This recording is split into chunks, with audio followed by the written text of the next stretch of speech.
Welcome to this investigative report. We're looking into the hidden landscape of Stark County, Ohio, and a promise we make to the dead called perpetual care.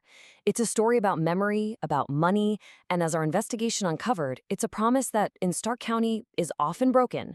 And it all depends on one thing: where you're laid to rest.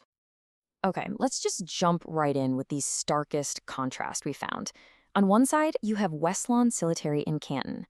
It's a national landmark, the pristine resting place of President William McKinley. It's dignified, it's secure, it's funded.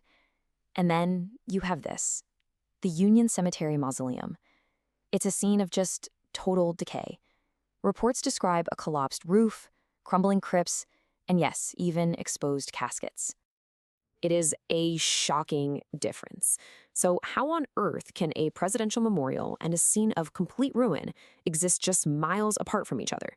That right there became the central question driving our entire investigation. Now, you might think the answer is just simple neglect, but what we found is that the truth is buried much deeper, inside Ohio's legal code. It's a fractured, incredibly complex system that dictates who is responsible for the dead and what happens when that system utterly fails. Our investigation found that it all boils down to three categories of ownership in Ohio. First, you've got municipalities, cities like Canton. They run their big cemeteries almost like public parks, with dedicated staff and steady funding. Second, you have townships. These are the more rural governments, and the law says they have to take over any abandoned cemeteries. And third, there are private nonprofit associations.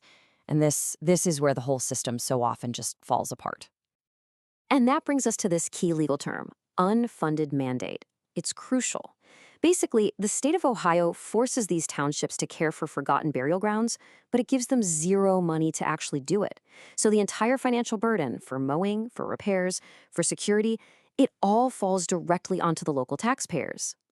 And if you want to put a price tag on that burden, public records show that for 2025, just one township in Stark County, Plain Township, had to set aside $125,000 from its budget. And that's not for new burials. That's just to keep the old ones from literally falling to pieces. So what this legal framework really creates is a stark divide, a system of haves and have-nots, not for the living, but for the dead. Let's take a look at how this plays out in the real world with a tale of two very different cemeteries. Here is that divide in action. On one side, you have West Lawn, stable, well-funded, a municipal operation. On the other, you have Richville Cemetery. What happened there? Its private association just vanished. It was left abandoned. And because of that unfunded mandate, Para Township was legally forced to take it over, spending, and I'm quoting their records here, thousands of dollars of taxpayer money on cleanup. They were forced to become cemetery operators. But the most catastrophic failure, the absolute worst-case scenario we found in our investigation, is the Cemetery Mausoleum in Nimishillen Township.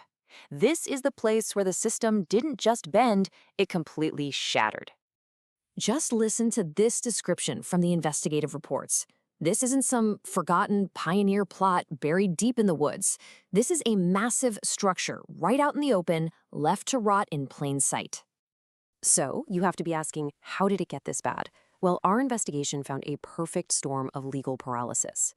The private association that owns the land, they claim they don't own the building. They argue the ownership actually belongs to the individual crypt holders, who are, of course, long dead. And because it's still technically private property, the township is legally forbidden from spending a dime of public money on it. The result? An estimated 62 bodies are trapped inside a collapsing building that no one has the legal authority or the money to fix. It is the very definition of a legal catch-22. With no one legally responsible, the building just continues to decay. It's a public health hazard and, frankly, a profound indignity to the people who were supposed to be resting in peace inside. But the threats to the dead in Stark County aren't just from neglect and these legal black holes. Our report also uncovered how the demands of the living, everything from giant infrastructure projects to modern poverty, have a direct and sometimes shocking impact on these final resting places. A pretty wild example is the village of Sandyville. Back in the 1930s, to control flooding, the government decided to build the Bolivar Dam. Well, that meant they had to move the entire village to higher ground. And that didn't just mean moving houses and shops. It meant moving the dead. The burials in the old cemetery had to be dug up and reburied. It was a case of eminent domain extending beyond the grave. Fast forward to today, and a whole different kind of displacement is happening. The old potter's field for the poor has pretty much been replaced by a line item in township budgets.